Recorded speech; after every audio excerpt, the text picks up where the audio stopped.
All right, we need to be realistic here and stop pretending it's only saturated fat or only refined sugars that are the problem, particularly when it comes to obesity. All right, guys, I want to sit down and chat with you guys about this for a minute or 10. And here's the thing.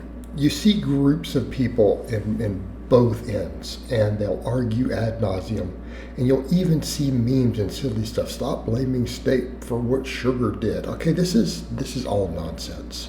Because when you start looking at the data, they're both factors. Okay? Both of these things are massive factors in the obesity crisis, diabetes crisis, all of this stuff. And we need to be clear on that. There's very strong data on both ends. The problem is because when there's data against one, someone jumps up and says that that's a defense of the other. Guess what? These are both things that in excess are bad. Okay? Just like if you produce studies showing different things, just because one thing is bad doesn't mean something else is automatically good. These are separate discussions. And I think particularly though when they're combined together, there's a problem. And why do I say this? The refined sugar is a very clear one because we know what happens when large amounts of fructose reaches the liver. And we need to be clear on that. It's not fructose itself that's the issue. It's refined fructose. Fructose has been stripped of its fiber. Now you'll get people who are like, so wait, if I eat a really high fiber food and add table sugar to it, will that reduce the effects of the fructose, the negative effects? Yes, it actually will.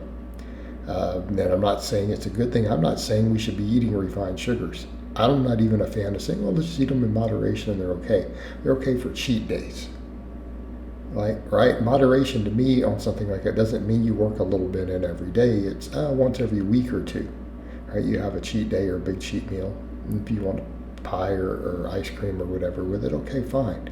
One meal a week, not a big deal. Shouldn't be an everyday thing. And that needs to be clear with all of this.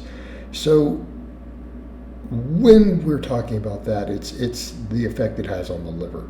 That is where the negatives are. It's not about what's happening in the bloodstream, because you need to be clear.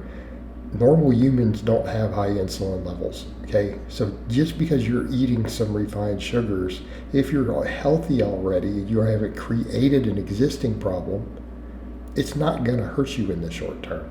There's not going to be a huge insulin spike, as people call it, because that's a sign of poor health already. You have to be diseased already for that to occur, right? So it's not that, it's the insulin sensitivity problem it creates, because the glucose in it is what creates the insulin response. Glucose is never really a problem in our diet in terms of body fat and obesity if we're healthy, or even in terms of diabetes. So the issue there is the fructose, but fructose itself has no insulin response. So be aware of that. Your body, if you were to just consume pure fructose, you're not going to get a significant insulin response from it. Okay? Because insulin isn't used to transport it. What it does do is create insulin resistance in the liver when it reaches it. And I've done videos explaining the different pathways of how our body gets rid of it and turns it to glucose. But it's still a quantitative issue. You have a limited ability for each of those processes to do that other than the liver. When it gets to the liver, then the liver has to do the work.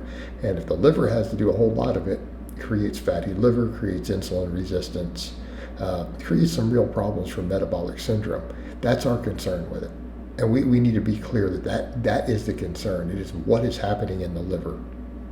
And it's a very similar effect to drinking excess alcohol. Okay, it's very, very similar in that regard. All right, so then the saturated fat, I would say if we had to pick, is probably the slightly worse. And that's based upon the data. And again, I'm not saying saturated fat can't be handled in moderation. That's kind of the thing. Saturated fat in excess is worse than refined sugar in excess. We need to be clear. You can moderate saturated fat more effectively.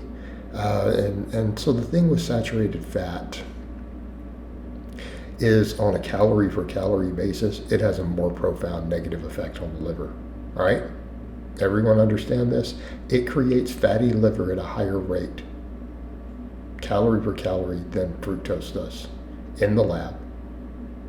It's in fructose being the number two. It also creates insulin resistance in excess at a higher rate than other foods. Actually, it does it no matter what, but other foods improve insulin sensitivity, so there's a balance to be had. So we're still coming down to total net effect. All right, the other problem with saturated fat, we store it more efficiently as body fat than anything else. I know people don't want to hear that. They're like, we can store, I'm like, yeah, we can store all fat as body fat. We're not storing carbs and protein as body fat to a meaningful degree. Carbs can in certain situations, but it's only certain types of fat. It's not through your entire body. Like, none of the fat under your skin comes from carbohydrates. This has been confirmed. Not in humans. Organ fat can be to a limited extent. So it's fat being stored. But when we look at the rates of it, we store saturated fat more efficiently as body fat. Right? It's ready to be stored. It's storage ready. Monounsaturated slightly less, polyunsaturated slightly less than that. They're not stored as efficiently. In other words, if you consume 1,000 extra calories of each of those, you're going to gain more fat from the saturated fat. Again, we're talking when the calories get into excess. And that's what it comes down to, though. It's still about calorie excess.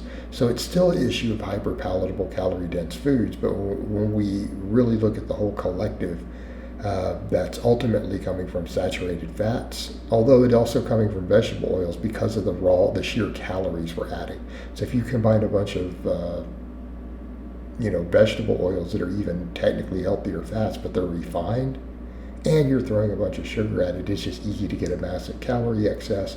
And even though those fats store less effectively than saturated fat in large enough quantities, you're still going to build large amounts of body fat. So there's still a quantitative issue. But from a qualitative issue, the saturated fat is absolutely the worst, right? Whereas we can have diets that are really high in healthy fats that actually people get quite lean on pretty easily. So just be aware of that. And we probably don't need to consider that latter point because some people do get lean on high saturated fat diets, but it is the harder route. And they're usually doing it through extreme carbohydrate restriction, which blunts appetite. But overall, the thing to take home here is that these two foods are really our largest problems. And then I would say on top of it, you throw a bunch of refined oils into the mix as well. Then we really have a recipe for disaster. There's our big trifecta. There's our big trifecta for being obese, for having cardiovascular disease, diabetes, cancer as a society. All right, guys, but that's really all I have to say on that today. I hope it's been informative, and I'll talk to you guys and gals next time.